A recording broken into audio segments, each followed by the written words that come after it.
Good evening दोस्तों। आज है 31 जनवरी और आज का हम लोग करंट अफेयर्स देखेंगे। आपको बता दें कि हम पिछले कुछ दिनों से करंट अफेयर्स जो है नहीं अपलोड कर रहे थे। 26 जनवरी को जो है के बाद 26 जनवरी को चूँकि जो है 26 जनवरी को छुट्टी रहता है तो न्यूज़पेपर 27 जनवरी को यह नहीं आया था, तो 27 जनवरी को नहीं अपलोड किए थे। उसके बाद जो है कुछ दिन हम ट्रैवल कर रहे थे और उसके बाद मेरी तबीयत जो है बहुत ज़्यादा ख़राब हो गई थी, इसलिए हम आपको वीडियो अपलोड नहीं कर पा रहे थे करंट अफेयर्स का। तो पिछले जितने भी 2-3 दिन का वीडियो है उसको सारे को कैप्चर करेंगे करंट अफेयर्स में, और जो आगे का करंट अफेयर्स होगा उसको जो है हम लोग करेंगे। और अभी भी आप जो है मेरे को सुन पा रहे होंगे कि मेरा जो है आवाज़ कुछ ज़्यादा भारी है, दैट मीन्स सर्दी खांसी हो गया है। तो चलिए कोई नहीं, हम आप लोग जो है को करंट अफेयर जो मुख्य अभी घटना हुई है उसके बारे में आज बता दें। तो पहला जो आज करंट अफेयर्स देखेंगे ये है तेल उपभोक्ता देशों की एक सूची आई है। वैश्विक स्तर पर तेल का 1/3 से ज़्यादा उपभोग अमेरिका और चीन दोनों देश मिलकर करते हैं। तो कौन कौन सा देश जो है करता है सबसे ज़्यादा? अमेरिका 20%, उसके बाद चीन करीब 15%, भारत 5%, रूस सऊदी अरब 4%, जापान ब्राज़ील 3% और दक्षिण कोरिया ये भी 3%। में जापान ब्राज़ील और दक्षिण कोरिया मिलाकर 3% जो है ये करता है तेल का उपभोग। तो ये टॉप 3 का आपको ज़रूर याद रखना है। यूएसए, चीन और भारत तेल उपभोग में है। ये आंकड़ा जो है अभी हाल ही में जारी किया गया है। अगला करंट अफेयर्स, यह करंट अफेयर्स बहुत ही महत्वपूर्ण है कि श्रीहरिकोटा से अंतरिक्ष में इसरो का शतक, दैट मीन्स इसरो ने श्रीहरिकोटा से 100 अंतरिक्ष में जो है उपग्रह अभी तक भेज चुका है और 100वां अंतरिक्ष उपग्रह इसरो का NVS-02 है, ये ध्यान में रखना है। NVS-02 क्या है तो इसको भी आपको जानना है कि ये एक GPS पद्धति पर आधारित नाविक जिस प्रकार GPS ग्लोबल पोजिशनिंग सिस्टम ये अमेरिका का जो है एक नेविगेशन सिस्टम है, उसी प्रकार भारत का नेविगेशन सिस्टम नाविक है। यह भी आपको ध्यान में रखना है। और इसको SLV-F-15 रॉकेट से नेविगेशन सैटेलाइट को कक्षा में स्थापित करने में सफलता प्राप्त की है इसरो ने। और रक्षा, जल, थल, वायु, नेविगेशन और वित्तीय लेन देन के क्षेत्र में देश को मजबूती देगा नाविक। तो एक तो ये याद रखना है कि नाविक क्या है, तो एक जो है नेविगेशन प्रणाली है। जिस प्रकार GPS एक नेविगेशन प्रणाली है उसी प्रकार नाविक भी एक नेविगेशन प्रणाली है। बस यह ध्यान में आपको जरूर रखना है, यह प्रश्न जो है पूछा जा सकता है। अब जैसा कि हमने ऊपर देखा कि NVS है क्या, तो NVS जो है navigation positioning system satellite NVS-2 जो है लॉन्च किया गया है। और ये लॉन्च किया गया किससे? GSLV-15 से लॉन्च किया गया है। कहाँ से? तो श्रीहरिकोटा सतीश धवन केंद्र से, जो कि आंध्र प्रदेश में स्थित है। इसरो ने यह मील का पत्थर छूने में 46 वर्ष जो है लगाए, लेकिन अब इसका लक्ष्य अगले 5 वर्षों में 100 नए सफल मिशन को पूरा करना है। इसके बारे में जानकारी दी इसरो के प्रमुख वी नारायणन ने। तो यह भी आप लोग ध्यान में रखेंगे कि वी नारायणन इसरो के वर्तमान में प्रमुख हैं, दैट मीन्स अध्यक्ष हैं। और यह भी आपको जानकारी रखना है कि पहला यान इसरो द्वारा विकास किया गया था 1979 में सतीश धवन के नेतृत्व में किया गया था पहला, जिसमें एपीजे अब्दुल कलाम परियोजना के निदेशक थे। तब से अब तक जो है 100 प्रक्षेपण भारत कर चुका है। NVS-02 से भारत के रीजनल नेविगेशन सैटेलाइट सिस्टम 4 से बढ़कर 5 हो जाएंगे। नाविक नेविगेशन भारत का स्वतंत्र क्षेत्रीय नेविगेशन सैटेलाइट सिस्टम है, यह भी आपको ध्यान में रखना है। आगे देखते हैं, आज का अगला करंट अफेयर्स है, यह है पेरिस में AI सम्मेलन हो रहा है इस वर्ष, दैट मीन्स 2025 में। तो एक तो यही करंट अफेयर्स आपको याद रखना है कि AI सम्मेलन, AI that means artificial intelligency, इसका सम्मेलन कहाँ हो रहा है इस बार? पेरिस में हो रहा है।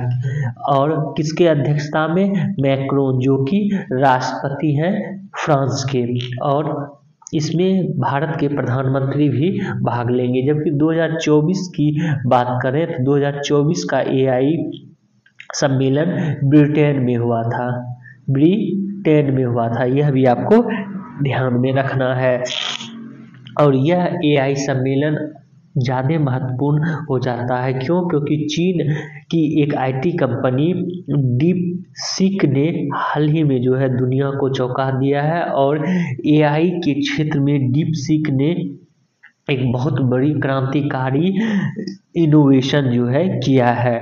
तो ये भी आप लोग यहाँ पर याद रखेंगे कि डीपसीक क्या है। तो डीपसीक एक IT कंपनी है, कहाँ की? चीन की IT कंपनी है, जो किससे संबंधित है? तो AI से, आर्टिफिशियल इंटेलिजेंसी से संबंधित है, ये भी आपको ध्यान में रखना है। आगे देखते हैं आज का अगला करंट अफेयर्स है 5 साल बाद कैलाश मानसरोवर यात्रा भारत चीन में सीधी उड़ान भी होगी। तो मानसरोवर या कैलाश मानसरोवर यात्रा जो है करीब 5 सालों से बंद था। भारत के यात्री या भारत के तीर्थ यात्री कैलाश मानसरोवर यात्रा पर नहीं जाते थे। अब जो है चीन ने इस पर समझौता किया है, और अब कैलाश मानसरोवर भारत के तीर्थ यात्री जा सकेंगे। तो आपको एक तो ये याद रखना कि कैलाश मानसरोवर ये है कहाँ? वर्तमान में चीन में है, और किसके साथ अभी ट्रीटी हुई है यहाँ जाने के लिए? तो चीन के साथ, यह भी आपको ध्यान में रखना है। आगे देखते हैं आज का अगला करंट अफेयर्स। हालांकि यह करंट अफेयर्स जो है बहुत पहले 2023 और 24 में ही इसकी चर्चा हो चुकी है, लेकिन पुनः जो है ये न्यूज में रहा है, इसलिए आपको जानना जरूरी है। कृत्रिम सूर्य रिएक्टर से ग्रिड और घरों तक बिजली पहुंचेगी। कृत्रिम सूर्य रिएक्टर दैट मीन्स कृत्रिम आर्टिफिशियल सन, इसको बनाया किसने है? तो चीन ने बनाया है। सबसे तो इम्पोर्टेंट यही आपको याद रखना है कि चीन ने हाल ही में बनाया है आर्टिफिशियल सन बनाया है, और यह आर्टिफिशियल सन, कृत्रिम सन जो है रिएक्टर, जिससे आधिकारिक तौर पर प्रायोगिक उन्नत सुपर कंडक्टर टोकामेक यानी EAST भी इसको कहा जाता है। तो ये भी आपको ध्यान में रखना है। और विश्व का यह एक तरह से रिकॉर्ड है, जो कि यह प्लाज्मा से एक तरह से संबंधित है। कैसे काम करता है यह भी जान लेते हैं हम लोग। न्यूक्लियर फ्यूजन में हाइड्रोजन परमाणुओं के मेल से हीलियम बनता है, और इस प्रक्रिया में भारी मात्रा में ऊर्जा पैदा होती है। इस तरह यह सूर्य की तरह गर्मी और रोशनी पैदा करता है। इसे दोहराने के लिए हाइड्रोजन परमाणुओं को 100 मिलियन डिग्री सेल्सियस तक गर्म करना होगा, जो सूरज से 6 गुना अधिक गर्म होगा। जिस मशीन में यह प्रयोग किया जाता है उसे टोकमक टोकमक कहते हैं। यह परमाणु संयोजन रिएक्टर के समकक्ष है जो वर्तमान परमाणु ऊर्जा के स्रोत के रूप में कार्य करता है। तो ये भी आपको ध्यान में रखना है। सबसे इम्पोर्टेंट तथ्य ये ध्यान में रखना है कि कृत्रिम सूर्य किस देश ने बनाया है, तो चीन ने बनाया है। आज का अगला करंट अफेयर्स देखते हैं। आज का अगला करंट अफेयर्स है उत्तराखंड में लागू हुई समान नागरिक संहिता, दैट मीन्स यूसीसी यह जो है उत्तराखंड में लागू हो चुका है। गोवा के बाद जो है उत्तराखंड दूसरा राज्य बन गया है जिसने कि यूसीसी को लागू किया है। लेकिन यहाँ पे ये भी आपको ध्यान में रखना है कि गोवा में यूसीसी पुर्तगालियों ने ही लागू किया था, जबकि भारत की आज़ादी के बाद उत्तराखंड पहला राज्य बना है। दैट मीन्स स्वतंत्रता के बाद यूसीसी लागू करने वाला देश का पहला राज्य उत्तराखंड बन गया है। यह आपको ध्यान में रखना है। हालांकि इसके बारे में हम पहले भी चर्चा कर चुके हैं डिटेल्स में कि इससे किन किन क्षेत्रों में जो है प्रभाव पड़ेगा, जैसे लड़कियों की विवाह की उम्र, इसमें जो है डिफरेंसेस आएगी। और उसके बाद जो है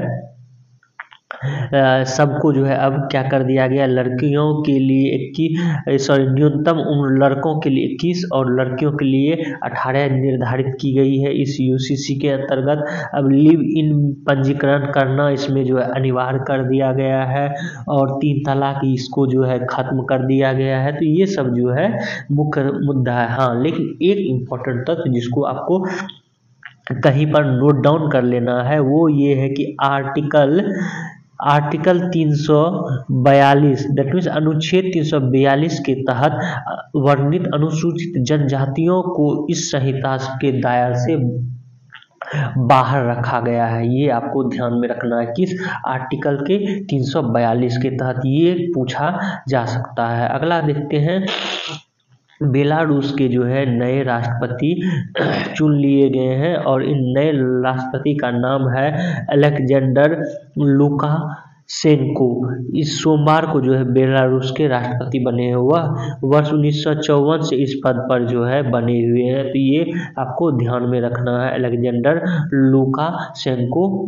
और ये पुतिन के सहयोगी भी हैं। ये आप देख सकते हैं अलेक्जेंडर लुकाशेंको को।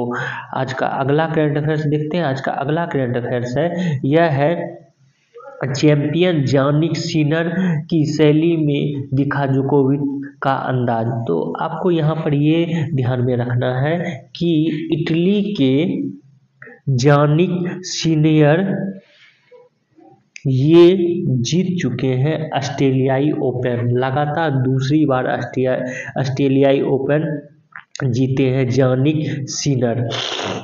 वहीं आप देखेंगे ऑस्ट्रेलियाई ओपन महिला वर्ग में यूएसए की खिलाड़ी जीती है, जिसके बारे में हम पहले वीडियो में चर्चा कर चुके हैं। अगर आप रेगुलर मेरा वीडियो देख रहे होंगे तो उसमें जो है बता चुके हैं, और आप उसको नहीं देखें तो ज़रूर एक बार देख लें। और ये इस बार जो है पुरुष वर्ग में ये जानिक सिनर ने ऑस्ट्रेलियाई ओपन जीता है। इसको आपको याद रखना है। इस बार बीपीएससी में भी इससे संबंधित प्रश्न पूछे गए थे। आज का अगला करंट अफेयर्स है, बुमराह बने सर्वश्रेष्ठ पुरुष टेस्ट क्रिकेटर और स्मृति बनी सर्वश्रेष्ठ महिला वनडे खिलाड़ी। तो 2024 की विजेता सूची में सर्वश्रेष्ठ पुरुष टेस्ट क्रिकेटर जसप्रीत बुमराह, सर्वश्रेष्ठ पुरुष टी20 क्रिकेटर अर्शदीप सिंह, सर्वश्रेष्ठ महिला टी20 क्रिकेटर एमेलिया कैरे जो कि न्यूजीलैंड की है, वनडे पुरुष क्रिकेटर अजमातुल्लाह ओमारजई अफगानिस्तान के, वनडे महिला क्रिकेटर स्मृति मंधाना और सर्वश्रेष्ठ अंपायर रिचर्ड एलिंगवर्थ जो है बने हैं। तो ये भी याद रखना है। तो आज का करंट अफेयर्स इतना ही था। आप लोग हमारे इस वीडियो को शेयर करें, सब्सक्राइब करें और बेल आइकन को जरूर दबा लें। Thank you for watching this video.